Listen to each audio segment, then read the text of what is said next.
La croissance économique permet à la population d'améliorer ses conditions de vie et donc son développement.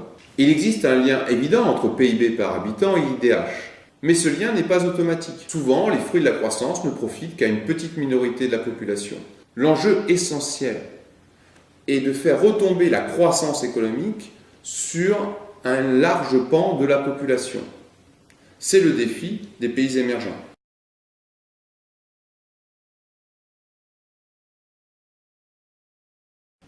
Autre questionnement et autre problématique, c'est celle posée par l'accès d'une population de plus en plus nombreuse à la consommation de type européen.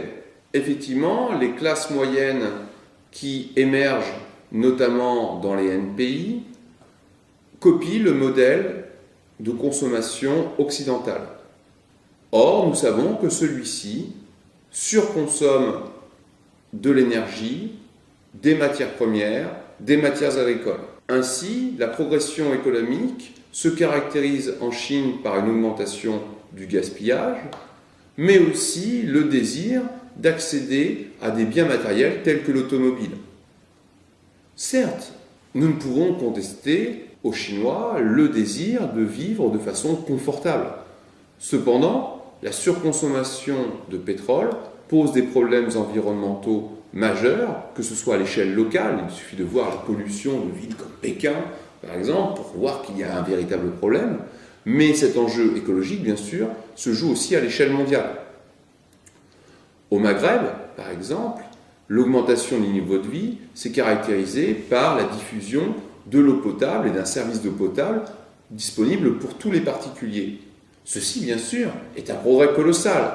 Cependant, on voit un effet malheureux, un effet collatéral, effectivement, problématique. Cet effet collatéral problématique, il est simple. C'est qu'aujourd'hui, au Maghreb, on prend des douches. On a abandonné assez largement la pratique traditionnelle du hammam, très peu consommatrice d'eau, alors que la douche et le bain, effectivement, consomment des quantités d'eau absolument considérables.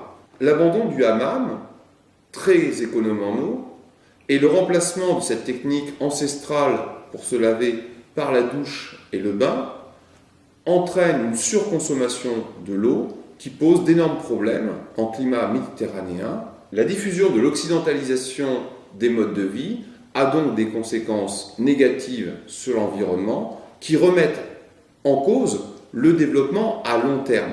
Nous sommes donc là précisément dans la problématique du développement durable.